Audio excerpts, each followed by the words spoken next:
নমস্কাৰ সকলোকে স্বাগতম জনাইছো এছএমইজ ই স্কুল নামৰ এই চেনেলটিলৈ।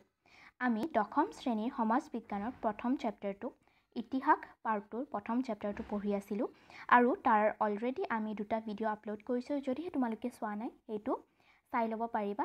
তলত মই ডেছক্ৰিপশ্যনত লিংকটো দি দিছোঁ। এটা ফাৰ্ষ্ট ভিডিঅ'টোত আমি আলোচনা কৰিছোঁ মানে চেপ্টাৰটোৰ বিষয়ে, ইয়াৰ দুটা টপিকৰ বিষয়ে, বংগভংগৰ পটভূমি আৰু বংগ বিভাজনৰ বিষয়ে। তাত আমি কুৱেশ্যন এনচাৰো ডিছকাছ কৰিছোঁ আৰু নেক্সট যিটো ভিডিঅ' আছে ছেকেণ্ড ভিডিঅ'টো সেইটোত পূৰা আমি কুৱেশ্যন এনচাৰে ডিছকাছ কৰিছোঁ। আৰু এইটো ভিডিঅ'টো আমি কুৱেশ্যন এনচাৰ ডিছকাছ কৰিম, শ্বৰ্ট কুৱেশ্যনো ডিছকাছ কৰিম আৰু লং কুৱেশ্যনো ডিছকাছ কৰিম। তাৰ উপৰি কিছুমান বস্তু মানে একদম এনচাৰ হিচাপে নাথাকিলেও সেইবোৰ মই দেখুৱাই দিছোঁ কিতাপত। চ' তোমালোকে তাৰ এনচাৰবিলাক একেবাৰে কিতাপৰ পৰা লিখি ল'ব পাৰিবা। ঠিক আছে, কুৱেশ্যন এনচাৰ হিচাপে আমি গোটেই ভিডিঅ'টো মানে গোটেই চেপ্টাৰটো ডিছকাছ কৰিম। আৰু এইটো ভিডিঅ' অকণমান দীঘলীয়া হ'ব পাৰে, কাৰণ এইটো ভিডিঅ'ত আমি এই চেপ্টাৰটো একেবাৰে শেষ কৰিম। গোটেই যিখিনি ইয়াৰ পৰা আহিব পৰা কুৱেশ্যন গোটেইখিনি আমি ডিছকাছ কৰিম আৰু গোটেই চেপ্টাৰটো আজিৰ ভিডিঅ'টোৰ এইটো সমাপ্ত কৰিম। সেইকাৰণে এইটো অকণমান দীঘলীয়া হ'ব পাৰে ভিডিঅ'টো। আশা কৰোঁ তোমালোকে গোটেই ভিডিঅ'টো চাবা আৰু তোমালোকৰ এইটো ইউজফুল হ'ব। ঠিক আছে, তেনেহ'লে ভিডিঅ'টো আৰম্ভ কৰোঁ। মই ক'লোৱে প্ৰথম ভিডিঅ'টোত আমি কি বংগভংগৰ পটভূমি আৰু বংগ বিভাজন এইবিলাক টপিক আমি ডিছকাছ কৰিছোঁ। তাৰ উপৰিও বিভিন্ন কুৱেশ্যন এনচাৰ আমি ডিছকাছ কৰিছোঁ। আজি আমি ইয়াৰ স্বদেশী আন্দোলনৰ বিষয়ে, তাৰপিছত জাতীয় সাহিত্য, জাতীয় শিক্ষা, স্বদেশী আন্দোলনত মহিলাৰ ভূমিকা কেনেকুৱা আছিল এইবিলাকৰ বিষয়ে, বা জাতীয় সাহিত্যত কেনেকুৱা প্ৰভাৱ পৰিছিল, জাতীয় শিক্ষাৰ ওপৰত কেনেকুৱা প্ৰভাৱ পৰিছিল বা কেনেকুৱা পৰিৱৰ্তন দেখা দিছিল স্বদেশী আন্দোলনৰ সময়ছোৱাত, তাৰ পিছৰ ভাগত, তো সেইবিলাক আমি আলোচনা কৰিম। তাৰ উপৰি স্বদেশী শিল্প উদ্যোগ, মুছলিম লীগৰ প্ৰতিষ্ঠা কেনেকৈ হ'ল তাৰ বিষয়ে, তাৰপিছত চৰকাৰৰ আন্দোলন বিৰোধী কৰ্মপন্থা, গোটেই যিকেইটা টপিক আছে আমি গোটেইকেইটা আলোচনা কৰিম। স্বদেশী আন্দোলনৰ অৱদান, তাৰপিছত জাতীয় কংগ্ৰেছ, স্বদেশী আন্দোলন এইবিলাকো আমি থুলমূলকৈ আলোচনা কৰিম আৰু ইয়াৰ প্ৰশ্ন উত্তৰবিলাকো ডিছকাছ কৰিম। ঠিক আছে, এতিয়া প্ৰথমে আহিছোঁ শ্বৰ্ট কুৱেশ্যন এনচাৰ কেইটামানলৈ। তোমালোকে এইটো লিখি ল'ব পাৰিবা একদম, আৰু স্ক্ৰীনশ্বট তুলিও ল'ব পাৰিবা। কিন্তু স্ক্ৰীনশ্বট তুলিলে কি হয়, স্ক্ৰীনশ্বটটো মোবাইলতে থাকি যায়, পিছত আমি লিখিম বুলি ভাবিলেও কি হয় পাহৰি যাওঁ বা এলাহ লাগে। চ' তোমালোকে কি কৰিবা, ক্লাছটো কৰোঁতে বহি কলম উলিয়াই ল'বা আৰু একেলগে লিখি যাব পাৰিবা। মই বুজায়ো থাকিম আৰু তেতিয়া তোমালোকে পজ কৰি লিখি ল'ব পাৰিবা। ঠিক আছে, প্ৰথমটো কুৱেশ্যন হৈছে জাতীয় শিক্ষা পৰিষদ ক'ত আৰু কেতিয়া গঠন কৰা হৈছিল। ক'ত, ইয়াতে এটা ঊৰ্ধ্বকমা থাকিব। ক'ত কেতিয়া গঠন কৰা হৈছিল? 1916 চনৰ 15 আগষ্টত ক'ত, কলিকতাত গঠন কৰা হৈছিল জাতীয় শিক্ষা পৰিষদ। জাতীয় শিক্ষা পৰিষদৰ বিষয়ে আমি আলোচনা কৰিম। যেতিয়া স্বদেশী আন্দোলন হ'ল তেতিয়া জাতীয় শিক্ষাক মানুহে আঁকোৱালি ল'ব ধৰিলে। বিদেশী শিক্ষা অনুষ্ঠানসমূহ বাদ দি, ইংৰাজী মাধ্যমৰ স্কুল কলেজ এইবিলাক বাদ দি ছাত্ৰ ছাত্ৰীসকলে, তাৰপিছত গোটেই মানুহখিনিয়ে, ভাৰতবৰ্ষৰ মানুহখিনিয়ে জাতীয় শিক্ষাক কি কৰিলে, আঁকোৱালি ল'লে আৰু জাতীয় শিক্ষাৰ সম্প্ৰসাৰণৰ বাবে, বিস্তাৰৰ বাবে বিভিন্ন কাম কৰিলে। তাৰ ভিতৰত এই জাতীয় শিক্ষা পৰিষদো এটা। ঠিক আছে, তাৰপিছত আহিছোঁ আমি নেক্সট কুৱেশ্যনলৈ। বেংগল কেমিকেলছ উদ্যোগটোৰ প্ৰধান উদ্যোক্তা কোন আছিল? আৰু এই যে মই 1 নম্বৰী প্ৰশ্ন উত্তৰবিলাক ডিছকাছ কৰিছোঁ, এইবিলাক এক্সামত আহিব পাৰে, সেইকাৰণে তোমালোকে লিখি ল'বা। আৰু ইয়াৰ উপৰিও ইয়াতে মই সীমিত পৰিমাণৰ 1 নম্বৰৰ কুৱেশ্যন এনচাৰ ডিছকাছ কৰিছোঁ। তোমালোকে যেতিয়া কিতাপখন পঢ়িবা তেতিয়া আৰু কিছুমান পাই যাবা। আৰু যিবিলাক দীঘলীয়া এনচাৰ লিখা যায়, সেই দীঘলীয়া এনচাৰবিলাকৰ ভিতৰতো বহুতো সৰু সৰু কুৱেশ্যন সোমাই থাকে। যদিহে তোমালোকে দীঘলীয়া প্ৰশ্ন উত্তৰখিনি ভালকৈ প্ৰিপেয়াৰ কৰা, ভালকৈ পঢ়ি উলিয়া, তেনেহ'লে তোমালোকে সৰু কুৱেশ্যনবিলাক নপঢ়িলেও তোমালোকৰ মনত ৰৈ যাব। ঠিক আছে, এতিয়া ছেকেণ্ড কুৱেশ্যনটোৰ উত্তৰ হ'ব আচাৰ্য প্ৰফুল্ল ৰায়। বেংগল কেমিকেলছ উদ্যোগ, বেংগল কেমিকেল উদ্যোগটো কেতিয়া গঠিত হৈছিল? এই স্বদেশী আন্দোলনৰ সময়তে গঠিত হৈছিল। আৰু এইটো কোনে ষ্টাৰ্ট কৰিছিল বা উদ্যোগটো কোনে স্থাপন কৰিছিল? উদ্যোক্তাজন আচাৰ্য প্ৰফুল্ল ৰায়। ঠিক আছে, বেংগল কেমিকেলছ উদ্যোগটো তাৰমানে কি, স্বদেশী আন্দোলনৰ সময়ত মানে আমাৰ শিল্প উদ্যোগৰো বহুতো প্ৰভাৱ পৰিছিল। শিল্প উদ্যোগৰ ক্ষেত্ৰতো পৰিৱৰ্তন আহিছিল আৰু শিল্প উদ্যোগৰ ক্ষেত্ৰতো কি উন্নয়নৰ কাৰণে বিভিন্ন কাম হৈছিল। তাৰে ভিতৰত এই বেংগল কেমিকেলছ এটা উল্লেখযোগ্য উদ্যোগ ঠিক আছে তাৰপিছত আছে 3rd নম্বৰ কুৱেশ্যন তৃতীয় কুৱেশ্যন হেতু হৈছে জাতীয় কংগ্ৰেছৰ নৰমপন্থী নেতাৰ নাম লিখা তিনিজনমান নৰমপন্থী নেতাৰ নাম লিখা সো ইয়াতে তোমালোকে মনত ৰাখিবা এইটো কুৱেশ্যন নাহিলেও তোমালোকে এইটো জানিব লাগে মনত ৰাখিব লাগে যে নৰমপন্থী আৰু চৰমপন্থী মই তোমালোকক কৈছিলোঁ প্ৰথম ভিডিঅ'টোতো তথাপিও আকৌ কৈ দিছোঁ নৰমপন্থী নেতাসকল হৈছে যিসকলে শান্তিপূৰ্ণভাৱে আন্দোলন কৰে বা শান্তিপূৰ্ণভাৱে অহিংসাৰে নিজৰ প্ৰতিবাদ সাব্যস্ত কৰে কিন্তু চৰমপন্থীসকলে কি কৰে যুদ্ধ কৰিব বা শান্তিপূৰ্ণভাৱে নকৰে আৰু ঠিক আছে অস্ত্ৰ লৈ কৰে তেওঁলোকক চৰমপন্থী নেতা বুলি কোৱা যায় ঠিক আছে আৰু নৰমপন্থী নেতা তিনিজনৰ নাম হৈছে ফিৰোজ শাহ মেহতা সুৰেন্দ্ৰনাথ বেনাৰ্জী গোপাল কৃষ্ণ গোখলে আৰু আছে তো তোমালোকে এইকেইটা মেইনকেইটা মনত ৰাখিবা ফিৰোজ শাহ মেহতা সুৰেন্দ্ৰনাথ বেনাৰ্জী আৰু গোপাল কৃষ্ণ গোখলে এতিয়া আহিছোঁ আমি 4 নম্বৰ কুৱেশ্যন 4 নম্বৰ কুৱেশ্যনটোত আছে স্বদেশী আন্দোলনৰ সন্ত্ৰাসবাদী ধাৰণাৰ মুখ্য প্ৰবক্তা কোন আছিল আমি প্ৰথমে গম পালোঁ নৰমপন্থী নেতা আৰু সন্ত্ৰাসবাদী বুলি কোৱাৰ লগে লগে চৰমপন্থীৰ কথা কোৱা হৈছে সন্ত্ৰাসবাদী ধাৰণাৰ মুখ্য প্ৰবক্তা কোন আছিল ইয়াত হ'ব বিপিন চন্দ্ৰ পাল লালা লাজপত ৰায় বাল গংগাধৰ তিলক অৰবিন্দ ঘোষ ক্ষুদিৰাম বসু ইত্যাদি তোমালোকে এইটো মনত ৰাখিবা দেই লাল বাল পাল তো লাল বাল পাল বুলি তোমালোকে মনত ৰাখিবা তেওঁলোক কি আছিল সন্ত্ৰাসবাদী ধাৰণাৰ পৰা চৰমপন্থী নেতা আছিল বিপিন চন্দ্ৰ পাল লালা লাজপত ৰায় আৰু বাল গংগাধৰ তিলক এই তিনিটা নাম তোমালোকে একেবাৰে মনত ৰাখিবা ভাৰতীয় মানে স্বাধীনতা আন্দোলনত তেওঁলোক তিনিজনৰ মানে বহুত ভূমিকা আছিল সেয়েহে তোমালোকে এই তিনিটা নাম মনত ৰাখিবলৈ চেষ্টা কৰিবা তাৰে উপৰি অৰবিন্দ ঘোষ ক্ষুদিৰাম বসু ইত্যাদি তাৰপিছত আহিছোঁ এতিয়া 5 নম্বৰ কুৱেশ্যনলৈ 5 নম্বৰ কুৱেশ্যনটো হৈছে ব্ৰিটিছ চৰকাৰে কেতিয়া ভাৰতৰ ৰাজধানী কলিকতাৰ পৰা দিল্লীলৈ স্থানান্তৰিত কৰে প্ৰথমে ভাৰতৰ ৰাজধানী আছিল কলিকতা তাৰ পৰা দিল্লীলৈ ইয়াক স্থানান্তৰিত কৰা হ'ল তাৰ মানে কলিকতাৰ পৰা দিল্লীলৈ ৰাজধানীটো লৈ যোৱা হ'ল স্থানান্তৰিত কৰা হ'ল তো এইটো কিমান চনত হৈছিল 1912 চনত ঠিক আছে যেতিয়া স্বদেশী আন্দোলনৰ শেষত তাৰ মানে যেতিয়া স্বদেশী আন্দোলনৰ সেইটোত বংগ বিভাজনটো শেষ কৰিবলগীয়া হ'ল ভংগ হয় মানে বংগ বিভাজনটো তেওঁলোকে কৰিব সফল নহ'ল ব্ৰিটিছে তাৰ আন্দোলন যিহেতু ইমান আন্দোলন হ'ল তাৰপিছত তেওঁলোক সফল নহ'ল ব্ৰিটিছ সেইকাৰণে তেওঁলোকে ভাৰতৰ ৰাজধানীখন কলিকতাৰ পৰা দিল্লীলৈ স্থানান্তৰিত কৰিছিল এতিয়া আহিছোঁ 6 নম্বৰ কুৱেশ্যনলৈ 6 নম্বৰ কুৱেশ্যনটো হৈছে কাৰ পৌৰাহিত্যত অনুষ্ঠিত জাতীয় কংগ্ৰেছৰ অধিৱেশনত ভাৰতীয়ৰ বাবে স্বৰাজ বিচাৰি প্ৰস্তাৱ গ্ৰহণ কৰা হৈছিল কাৰ পৌৰাহিত্যত মানে কোনে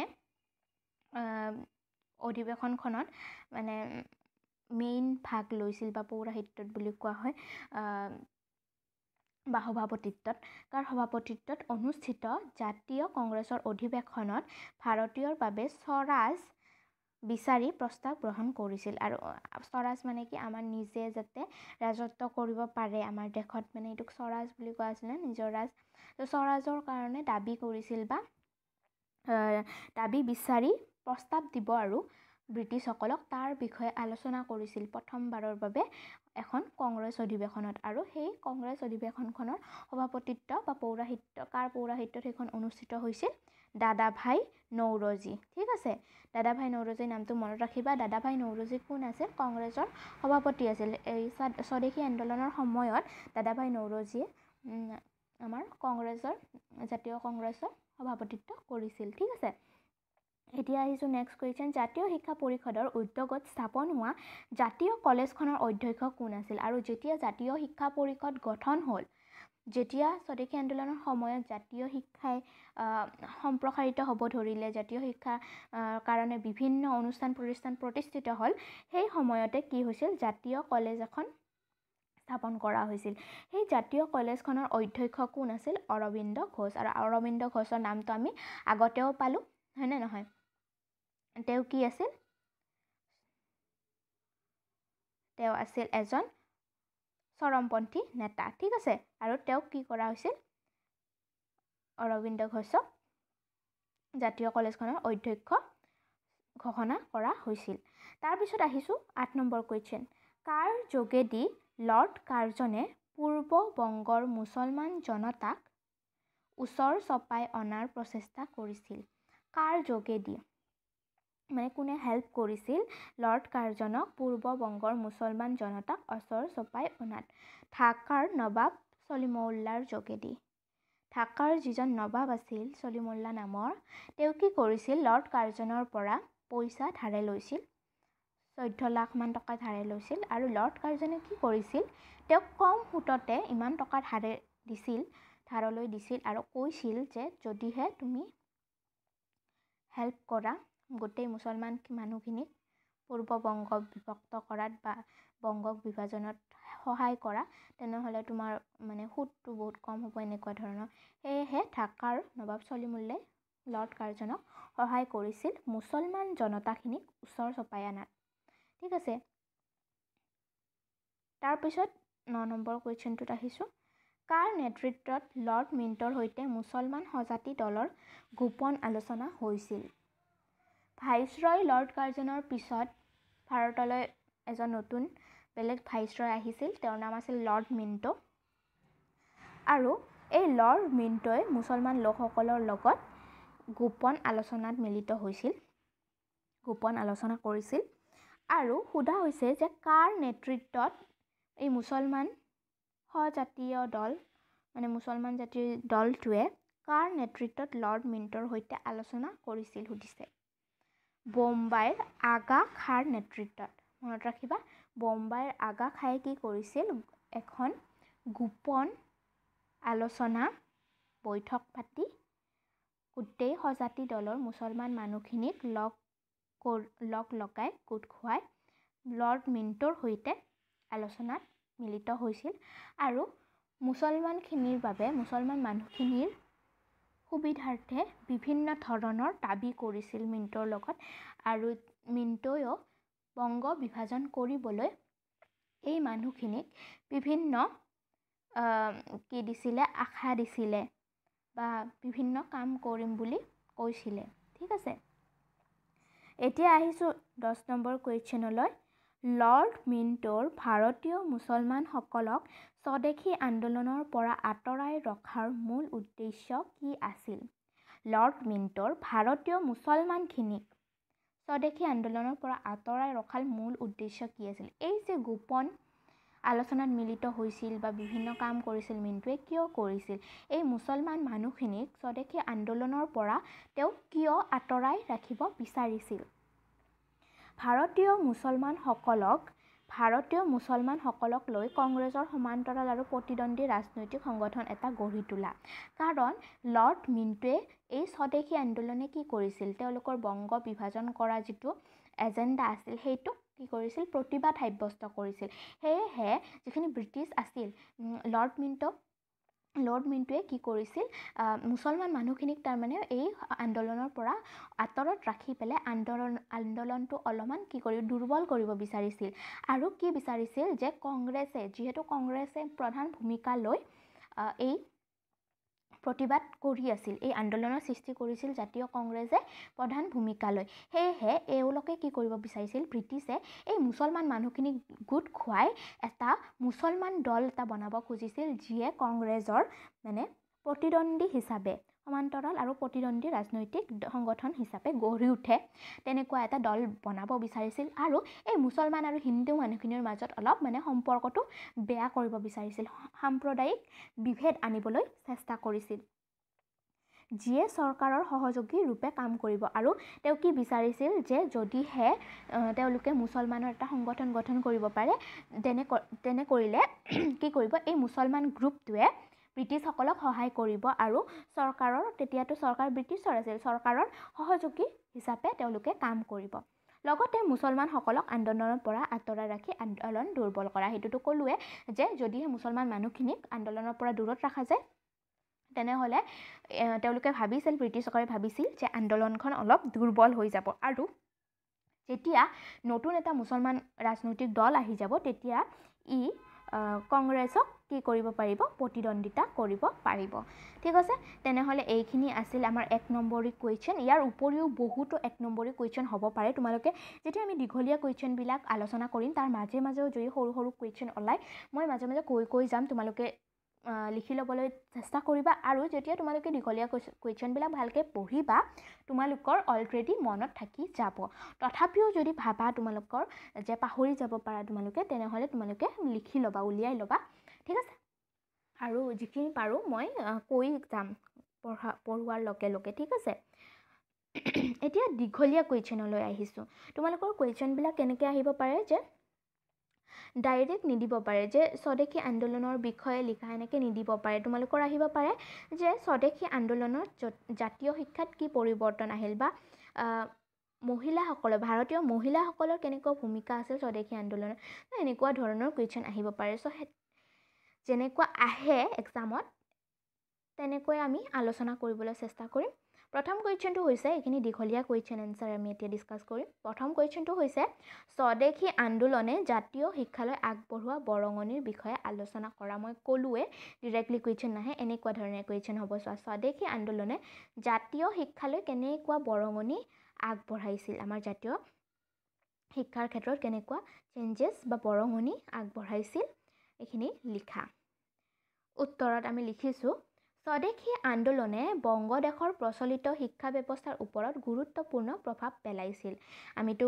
গম পালো যে গুৰুত্বপূৰ্ণ প্ৰভাৱ পেলাইছিল জাতীয় শিক্ষাৰ প্ৰচাৰ আৰু প্ৰসাৰে তেতিয়াৰ শিক্ষা ব্যৱস্থাক একেবাৰে পৰিৱৰ্তিত কৰি পেলাইছিল আগতে কি হৈছিল ব্ৰিটিছৰ শিক্ষা ব্যৱস্থা বা ইংৰাজী মাধ্যমৰ বিদ্যালয়বিলাকে বেছি মানে প্ৰচাৰিত হৈছিল আমাৰ জাতীয় শিক্ষাৰ বা ভাৰতীয় শিক্ষাৰ ভাৰতীয় ভাষাবিলাকৰ মাধ্যমত অনুষ্ঠানবিলাক একেবাৰে কম আছিল শিক্ষানুষ্ঠানবিলাক বা বিস্তাৰিত হ'ব পৰা নাছিল তো কি হৈছিল এই স্বদেশী আন্দোলনৰ পিছত বা এই স্বদেশী আন্দোলনৰ সময়ছোৱাত গোটেই জাতীয় শিক্ষাৰ প্ৰচাৰ আৰু প্ৰসাৰে শিক্ষা ব্যৱস্থাটোকে একেবাৰে পৰিৱৰ্তিত কৰি পেলাইছিল বংগ প্ৰদেশ চৰকাৰৰ মুখ্য সচিব কাৰ্লাইলে ছাত্ৰসকলক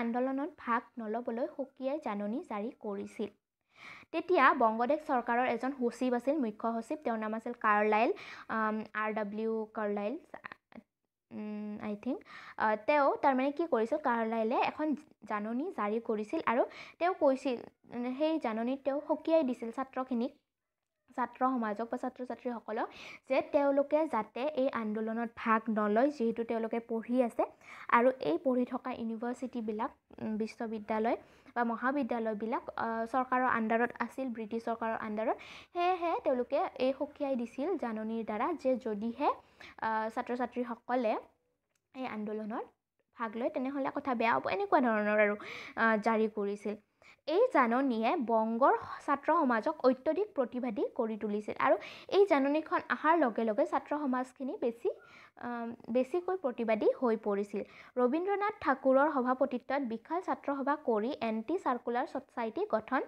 কৰি প্ৰথমবাৰৰ বাবে চৰকাৰৰ সকলো আদেশ অমান্য হৈছিল ঠিক আছে তেতিয়া ৰবীন্দ্ৰনাথ ঠাকুৰহঁত কি আছিল ছাত্ৰ আছিল বা কম বয়সীয়া আছিল ঠিক আছে তেওঁলোকে জড়িত হৈ আছিল ছাত্ৰ সমাজৰ লগত তেতিয়া ৰবীন্দ্ৰনাথ ঠাকুৰে কি কৰিছিল ছাত্ৰবিলাকৰ মানে মিলিত হৈ ছাত্ৰ সভা এখন পাতি ছাত্ৰসকলৰ লগত মিলিত হৈ ছাত্ৰ সভা এখন গঠন কৰি তাত সভাপতিত্ব কৰিছিল তেওঁ সভাপতি আছিল তাৰে আৰু সেই সভাত কি কৰিছিল এণ্টি চাৰ্কুলাৰ ছ'চাইটি এখন গঠন কৰিছিল আৰু সেই এণ্টি চাৰ্কুলাৰ ছ'চাইটিখনে কি কৰিছিল চৰকাৰে যিবিলাক নিয়ম নীতি দিছিল সেইবিলাক সকলো আদেশ অমান্য কৰিছিল প্ৰথমবাৰৰ বাবে আগতে ভাৰতীয় ইতিহাসত এনেকুৱা অমান্য চৰকাৰৰ আইনবিলাক অমান্য হোৱা নাছিল তেতিয়া প্ৰথমবাৰৰ বাবে ৰবীন্দ্ৰনাথ ঠাকুৰৰ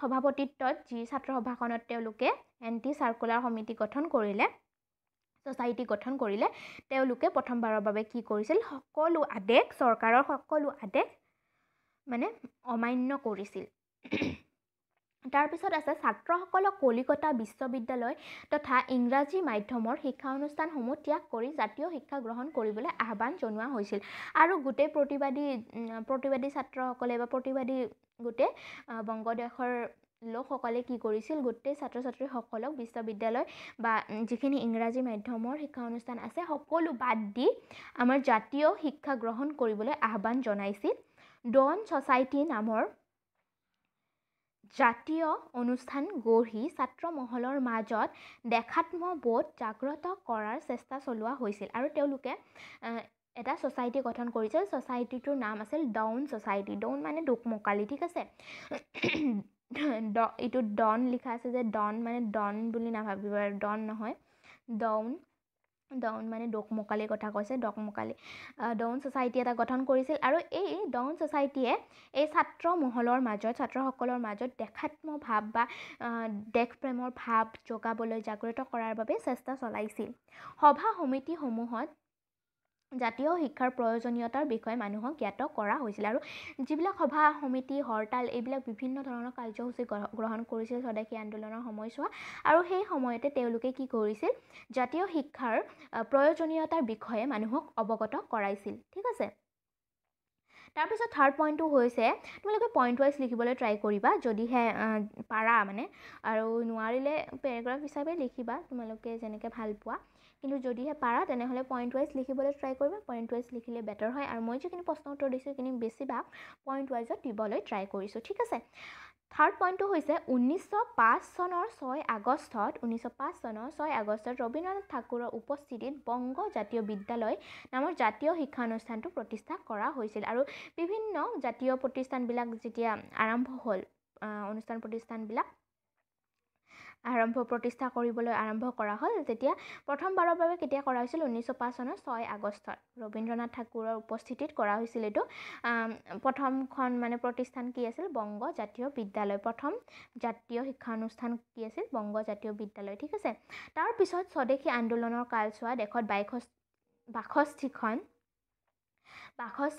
মাধ্যমিক আৰু 3000খন প্ৰাথমিক জাতীয় বিদ্যালয় গঢ়ি উঠিছিল আৰু এই যি চলি থাকিল স্বদেশী আন্দোলন প্ৰথম বংগ জাতীয় বিদ্যালয় প্ৰতিষ্ঠা হ'ল তাৰপিছত বহুতো দেশৰ বিভিন্ন অংশত বহুতো মাধ্যমিক আৰু প্ৰাথমিক জাতীয় বিদ্যালয় গঢ়ি উঠিল তাৰ ভিতৰত 62খন মাধ্যমিক বিদ্যালয় আছিল আৰু 3000খন প্ৰাথমিক বিদ্যালয় আছিল ঠিক আছে তাৰপিছত ৰাসবিহাৰী বসুৰ অধ্যক্ষতাত 11 মাৰ্চ তাৰিখে জাতীয় শিক্ষা পৰিষদ গঠন কৰা হৈছিল আৰু তোমালোকে এইটো মনত ৰাখিবা জাতীয় শিক্ষা পৰিষদৰ অধ্যক্ষতা কোনে কৰিছিল ৰাসবিহাৰী বসুৰ অধ্যক্ষতাত গঠন কৰা হৈছিল ঠিক আছে ৰাসবিহাৰী বসুৰ অধ্যক্ষতাত জাতীয় শিক্ষা পৰিষদটো গঠন হৈছিল আৰু এই শিক্ষা পৰিষদটোৱে গোটেই মানে শিক্ষাৰ এইবিলাক জাতীয় শিক্ষা বা শিক্ষা অনুষ্ঠানবিলাকৰ বিষয়ে আলোচনা বা পৰিকল্পনা কৰিছিল ঠিক আছে তাৰপিছত 15 আগষ্টত বংগ জাতীয় মহাবিদ্যালয় স্থাপন হ'ল প্ৰথমে এইটো 1905 চনতে হৈ গ'ল আমাৰ যিখিনি শিক্ষা অনুষ্ঠান সৰু সুৰা জাতীয় বিদ্যালয়বিলাক প্ৰাথমিক মাধ্যমিক বিদ্যালয়বিলাক তাৰপিছত 1916 চনত কি হৈছিল 15 আগষ্টত জাতীয় মহাবিদ্যালয় মানে কি য'ত HS পঢ়িব পাৰি একদম মহাবিদ্যালয় স্থাপন কৰা হ'ল যাক কিছুদিনৰ পিছতে বিশ্ববিদ্যালয়লৈ উন্নীত কৰা হৈছিল আৰু সেই মহাবিদ্যালয়বিলাককে পিছলৈ বিশ্ববিদ্যালয়লৈ উন্নীত কৰা হৈছিল য'ত মানে মানুহে ডিগ্ৰী পোষ্ট গ্ৰেজুৱেট ডিগ্ৰী এইবিলাক গোটেইবিলাক পঢ়িব পাৰে ঠিক আছে তেতিয়াৰ দিনতে বেংগল টেকনিকেল ইনষ্টিটিউট এখনো গঢ়ি উঠিছিল আৰু সেই সময়তে টেকনিকেল ইনষ্টিটিউট গঢ়ি উঠিছিল যি পিছলৈ যাদৱপুৰ বিশ্ববিদ্যালয় ৰূপে আত্মপ্ৰকাশ পায় তাৰমানে এখন বেংগল টেকনিকেল ইনষ্টিটিউট গঠন হৈছিল আৰু সেইখনক এতিয়া যাদৱপুৰ ইউনিভাৰ্চিটি বুলি জনা যায় জাতীয় শিক্ষাৰ ধাৰণাই দেশৰ চুকে কোণে প্ৰভাৱ পেলায় ঠিক আছে জাতীয় শিক্ষা যে ল'ব লাগে বা প্ৰয়োজনীয়তা আছে আমি যে নিজৰ ভাৰতীয় ভাষা সংস্কৃতিবিলাকক আদৰ কৰিব লাগে বা শিকিব লাগে সম্প্ৰসাৰণ কৰিব লাগে বিস্তাৰিত কৰিব লাগে সেইবিলাক চিন্তাধাৰা মানুহে বুজি পাইছিল সেই ধাৰণাবিলাক বুজি পোৱাৰ লগে লগে কি হৈছিল গোটেই দেশতে ইয়াৰ প্ৰভাৱ পৰিছিল তাৰ ফলতে কি হৈছিল তাৰ ফলস্বৰূপে গুজৰাট মহাৰাষ্ট্ৰ পাটনা আদি বিভিন্ন ঠাইত জাতীয় শিক্ষা অনুষ্ঠানসমূহ গঢ়ি উঠিছিল আৰু সেই সময়তে কি কৰিছিল বেলেগ অকল বংগদেশতে নহয় বংগদেশৰ উপৰিও মহাৰাষ্ট্ৰ বিহাৰ পাটনা তাৰপিছত গুজৰাট এইবিলাক বিভিন্ন ঠাইত কি হৈছিল জাতীয় শিক্ষাৰ বা নিজৰ ভাষাৰ মাধ্যমত বিভিন্ন শিক্ষা অনুষ্ঠান গঠন কৰা হৈছিল ভাৰতীয় শিক্ষা সংস্কৃতি তথা ভাষাৰ উন্নতি সাধনৰ ক্ষেত্ৰত স্বদেশী আন্দোলনক ইয়াৰ প্ৰথম পদক্ষেপ বুলি ক'ব পাৰি। তাৰমানে ভাৰতীয় শিক্ষা সংস্কৃতিৰ আমি ষ্টাডি কৰা বা শিক্ষা সংস্কৃতিক বচাই ৰখাৰ বাবে বা উন্নতি সাধন কৰাৰ বাবে স্বদেশী আন্দোলনক প্ৰথম ষ্টেপ বুলি ক'ব পাৰি, প্ৰথম পদক্ষেপ বুলি ক'ব পাৰি। জাতীয় শিক্ষাৰ প্ৰয়োজনীয়তা বুজাৰ ক্ষেত্ৰত আৰু ইয়াৰ বিস্তাৰৰ ক্ষেত্ৰত এই আন্দোলনৰ বহুত গুৰুত্বপূৰ্ণ অৰিহণা আছে। ঠিক আছে, এইখিনি কথা ক'লোৱে মই যে জাতীয় শিক্ষাৰ গুৰুত্ববিলাক বুজাৰ ক্ষেত্ৰত বা প্ৰয়োজনীয়তা বুজাৰ ক্ষেত্ৰত এই আন্দোলনৰ গুৰুত্বপূৰ্ণ অৰিহণা আছে।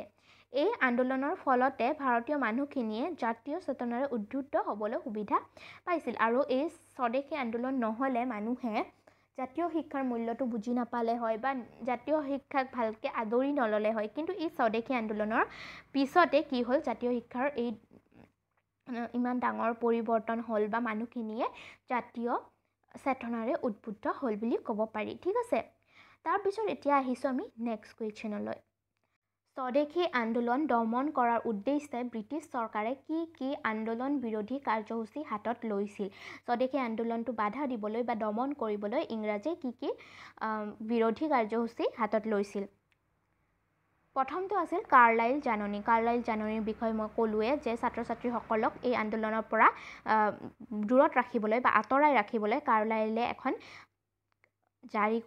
জাননী জাৰি কৰিছিল আৰু সকীয়াই দিছিল ছাত্ৰ ছাত্ৰীসকলক এই আন্দোলনৰ পৰা দূৰত থাকিবলৈ বা এই আন্দোলনত ভাগ নল'বলৈ। তাৰপিছত আছে লোভনীয় পদ পদবী উপাধি আদি প্ৰদান, যিখিনি বিভিন্ন নেতা আছিল বা বিভিন্ন ধৰণৰ মানুহক কি কৰিছিল, লোভনীয় কিছুমান পদ বা পদবী উপাধি আদি দি ব্ৰিটিছে তেওঁলোকক নিজৰ ফলীয়া কৰিব বিচাৰিছিল, যাতে বংগ বিভাজনত তেওঁলোকে সন্মতি দিয়ে বা এগ্ৰী কৰে। ঠিক আছে, তো আমি একবাৰ পঢ়ি দিছোঁ কি লিখা আছে এনচাৰটোত, চাবা তোমালোকে।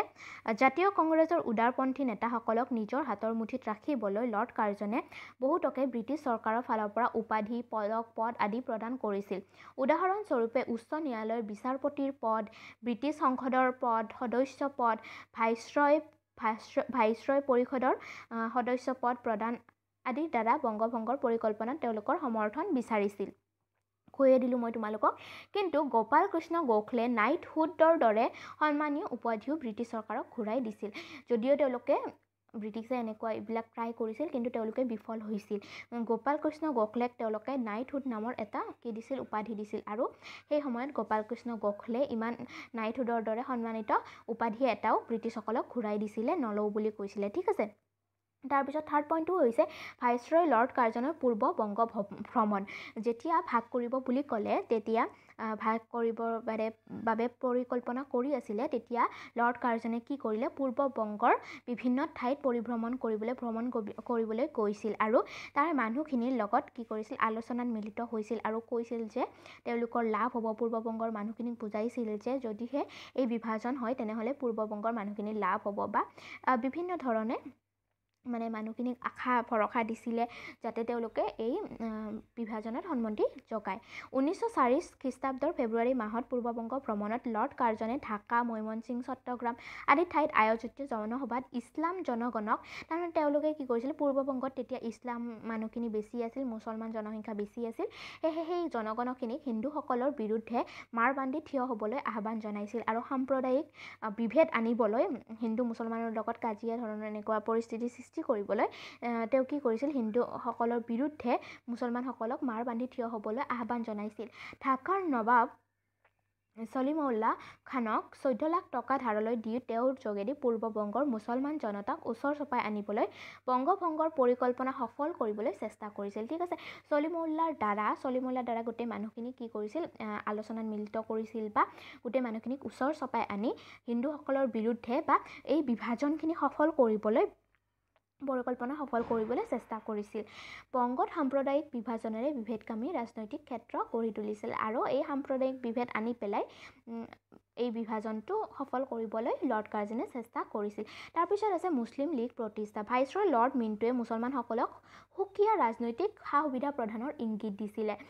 যেতিয়া ভাইচৰয় মিণ্টু আহিল, মিণ্টুৱে কি কৈছিল মুছলমানসকলক যে ৰাজনৈতিক সা সুবিধা দিব বিভিন্ন ধৰণৰ আৰু এই মুছলমানসকলক লগ কৰি তেওঁলোকে এটা মুছলিম লীগ গঠন কৰাৰ চেষ্টা কৰিছিল আৰু এইটো সফল হৈছিল। 1906 চনত তেওঁ তেওঁ শাসন প্ৰক্ৰিয়াত প্ৰতিনিধিত্বমূলক ব্যৱস্থা গ্ৰহণ কৰি এখন শাসন সংস্কাৰ বিধি তৈয়াৰ কৰিছিল বা ঘোষণা কৰিছিল। এই সুবিধা আদায় কৰাৰ বাবে 1916 চনৰ অক্টোবৰত আগা খাঁৰ নেতৃত্বত 35জনীয়া সজাতি দল এটাই লৰ্ড মিণ্টৰ সৈতে গোপন সভাত মিলিত হৈছিল। আৰু এটা আমি সৰু কুৱেশ্যন এনচাৰত পাইছিলোঁ যে কাৰ নেতৃত্বত এই গোপন আলোচনাত মিলিত হৈছিল।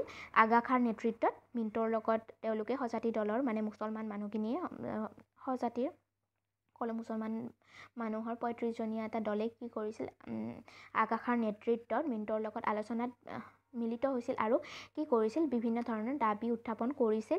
নিৰ্বাচনী মণ্ডল গঠনৰ দাবী উত্থাপন কৰিছিল, এখন আবেদন প্ৰদান কৰিছিল আৰু তেওঁলোকে যাতে নিৰ্বাচনী মণ্ডলৰ মানে গঠন কৰিব পাৰে তাৰ বাবে আবেদন কৰিছিল মিণ্টক। এই উদ্দেশ্য সফল কৰাৰ উদ্দেশ্যে 1906 চনৰ 30 ডিচেম্বৰত সৰ্বভাৰতীয় মুছলিম লীগ গঠন হয় আৰু তাৰে পিছতে এই মিণ্টক বিভিন্ন ধৰণৰ দাবী দিলে। গোপন যিখিনি আলোচনা হ'ল তাৰ পিছত তেওঁলোকে এটা দাবী জনালে। তাৰ পিছতে কি হ'ল, 1916 চনৰ 30 ডিচেম্বৰ তাৰিখে মুছলিম লীগৰ জন্ম হয়। 1909 চনৰ মৰ্লে মিণ্টো সংস্কাৰ আইনৰ যোগেদি মুছলমানসকলে পৃথক নিৰ্বাচনী সুবিধাও লাভ কৰে। তাৰপিছত নিৰ্বাচনীৰ ক্ষেত্ৰতো তেওঁলোকে সুবিধা প্ৰদান কৰে। তাৰপিছত জাতীয় কংগ্ৰেছৰ প্ৰতিদ্বন্দ্বী ৰূপে মুছলিম লীগে স্বদেশী আন্দোলনক কিছু দুৰ্বল কৰিছিল যদিও সমাজৰ সকলো ধৰণৰ লোকক আকৰ্ষিত কৰাত ব্যৰ্থ হৈছিল। যদিও মুছলিম লীগে কংগ্ৰেছৰ লগত মানে সমান্তৰালভাৱে বা প্ৰতিদ্বন্দ্বী হিচাপে থিয় দিছিল বা স্বদেশী আন্দোলনক দুৰ্বল কৰিবলৈ চেষ্টা কৰিছিল, তথাপিও সকলো ধৰণৰ মানুহে কিন্তু মুছলিম লীগক ছাপোৰ্ট কৰা নাছিল, ঠিক আছে, বা আকৰ্ষিত কৰিব পৰা নাছিল। তো এইকেইটা আছিল পইণ্ট। এইকেইটা মানে এনেকুৱা এইবিলাক কাম কৰিয়ে তেওঁলোকে কি কৰিছিল, ব্ৰিটিছে এই আন্দোলন দমন কৰাৰ বাবে চেষ্টা কৰিছিল, ঠিক আছে। তেনেহ'লে তোমালোকে এইটো ভালকৈ লিখি ল'বা আৰু পইণ্টকেইটা মনত ৰাখিবা।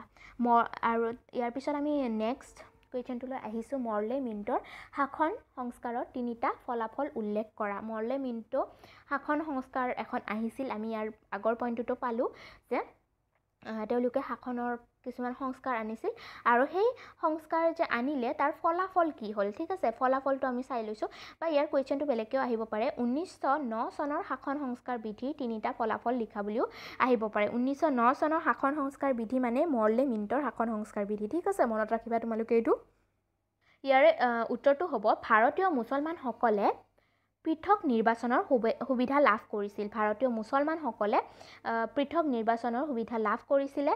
জাতীয় কংগ্ৰেছৰ প্ৰতিদ্বন্দ্বী অনুষ্ঠান হিচাপে মুছলিম লীগে ভাৰতীয় মুছলমান জনগণক প্ৰতিনিধিত্ব কৰিব পৰাকৈ এটা সক্ৰিয় ৰাজনৈতিক অনুষ্ঠান হিচাপে আত্মপ্ৰকাশ কৰিছিল।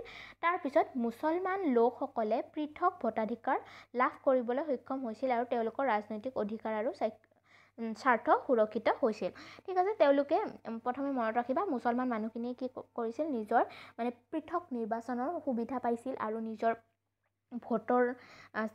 ভোটৰ অধিকাৰ পাইছিল বা ৰাজনৈতিক অধিকাৰ পাইছিল, তেওঁলোকৰ স্বাৰ্থ সুৰক্ষিত হৈছিল। আৰু ইয়াৰ উপৰি তেওঁলোকে কি কৰিব পাৰিছিল, মুছলিম লীগে কংগ্ৰেছৰ প্ৰতিদ্বন্দ্বী ৰাজনৈতিক অনুষ্ঠান হিচাপে আত্মপ্ৰকাশ কৰিবলৈ পাৰিছিল, ঠিক আছে। এইটো হৈছে মৰ্লে মিণ্টো শাসন ব্যৱস্থা 3টা ফলাফল। তিনিওটা তোমালোকে মনত ৰাখিবলৈ সহজে, প্ৰথমটো আৰু থাৰ্ডটো ভোটাধিকাৰ আৰু নিৰ্বাচনৰ কথা জড়িত হৈ আছে আৰু ছেকেণ্ডটো হৈছে প্ৰতিদ্বন্দ্বী অনুষ্ঠান হিচাপে কংগ্ৰেছৰ প্ৰতিদ্বন্দ্বী হিচাপে মানে গা কৰি উঠিছিল সেইটো, ঠিক আছে। এতিয়া আহিছোঁ নেক্সট আছে স্বদেশী আন্দোলনৰ ফলাফলত জাতীয় শিক্ষাটো জাতীয় সাহিত্য। জাতীয় সাহিত্যৰ ক্ষেত্ৰত তোমালোকৰ কেনেকুৱা প্ৰশ্ন আহিব পাৰে, যেনেকৈ প্ৰথম কুৱেশ্যনটো আমি ডিছকাছ কৰিলোঁ যে স্বদেশী আন্দোলনে জাতীয় শিক্ষাত কেনেকুৱা বৰঙণি জগাইছিল বা কেনেকুৱা পৰিৱৰ্তন আনিছিল। ঠিক তেনেদৰে আহিব পাৰে তোমালোকৰ কুৱেশ্যন যে জাতীয় সাহিত্যৰ ক্ষেত্ৰত স্বদেশী আন্দোলনৰ ভূমিকা কি আছিল বা জাতীয় সাহিত্যৰ ক্ষেত্ৰত স্বদেশী আন্দোলনৰ বৰঙণি কেনেকুৱা আছিল লিখা। তো তোমালোকে ইয়াতে কিতাপৰ পৰা ডিৰেক্টলি লিখিব পাৰিবা, সেইকাৰণে মই কিতাপত চিন দি দিছোঁ আৰু ইয়াতে পইণ্টটো লিখি দিছোঁ। চোৱা 1 নম্বৰ দিয়া আছে ইয়াতে, চ' ইয়াতে 1 নম্বৰ দিয়া আছে, তাতে তোমালোকে এইখিনি আৰম্ভ কৰিব পাৰিবা যে স্বদেশানুভূতিৰ জোৱাৰে বা স্বদেশৰ প্ৰতি প্ৰেমৰ ভাৱ যিটো আহিছিল এইটোকে স্বদেশানুভূতি বুলি কৈছে। যোগেদি জোৱাৰে সাহিত্য সৃষ্টিত বিশেষ অৰিহণা যোগাইছিল। স্বদেশী আন্দোলনৰ পটভূমিত প্ৰকাশিত হৈছিল বিভিন্ন সংবাদপত্ৰ, আলোচনী, গ্ৰন্থ, গীত, নাটক, প্ৰবন্ধ ইত্যাদি। ঠিক আছে, এইখিনি সময়ত মানে সাহিত্যৰ ক্ষেত্ৰত বিভিন্ন চেঞ্জেছ আহিছিল, বিভিন্ন সংবাদপত্ৰ, আলোচনী আৰু বিভিন্ন ধৰণৰ বস্তু মানুহে লিখিছিল। ঠিক আছে, সতীশ চন্দ্ৰ মুখোপাধ্যায়ৰ দি ডৌন, কুমুদিনী মিত্ৰৰ সুপ্ৰভাত, এইবিলাক আলোচনী, বিভিন্ন ধৰণৰ আলোচনী আহিছিল। তোমালোকে এইবিলাকৰ নামটো মনত ৰাখিব পাৰিলে ভাল কথা। যদিহে তোমালোকে নামটো মনত ৰাখিব নোৱাৰা তেনেহ'লে এনেকৈ লিখিলেও হ'ব যে সংবাদপত্ৰ আৰু আলোচনীত বিভিন্ন আলোচনীৰ সৃষ্টি হৈছিল আৰু সেইবিলাকত প্ৰকাশিত জাতীয়তাবাদী লেখাসমূহে বংগভংগ বিৰোধী আন্দোলনৰ গতি তীব্ৰ কৰি তুলিছিল। তোমালোকৰ যদি মনত নাথাকে সংবাদপত্ৰবিলাকৰ নাম তেনেহ'লে তোমালোকে লিখিবা স্বদেশী আন্দোলনৰ সময়ত প্ৰকাশিত সংবাদপত্ৰ আলোচনীসমূহৰ জাতীয়তাবাদী লেখাসমূহে বংগভংগ আন্দোলনত মানে কি কৰিছিল, তীব্ৰ গতি প্ৰদান কৰিছিল। তাৰপিছত ইয়াতে মই 2 নম্বৰ পইণ্ট লিখিছোঁ, 2 নম্বৰ বুলি দিয়া আছে। স্বদেশী আন্দোলনৰ পটভূমিত ৰচিত নাটকসমূহ, আৰু তোমালোকে নাটকসমূহৰ নাম অকণমান মনত ৰাখিবলৈ চেষ্টা কৰিবা। ঠিক আছে, কাৰণ কেতিয়াবা আহি যাব পাৰে নাটকৰ নাম, যে পলাশীৰ প্ৰায়শ্চিত্ত নাটকখন কোনে লিখিছিল। তো এনেকুৱা ধৰণৰ তোমালোকে অলপ মনত ৰাখিবলৈ চেষ্টা কৰিবা। আৰু ইয়াতে তোমালোকে লিখিবা যে মানে তোমালোকৰ যদি গোটেইখন নাম মনত নাথাকে তো তোমালোকে এনেকৈ লিখিবা যে স্বদেশী আন্দোলনৰ পটভূমিত বিভিন্ন ধৰণৰ নাটক ৰচিত হৈছিল। তাৰপিছত ইয়াৰ উপৰি বিভিন্ন গ্ৰন্থও ৰচিত হৈছিল।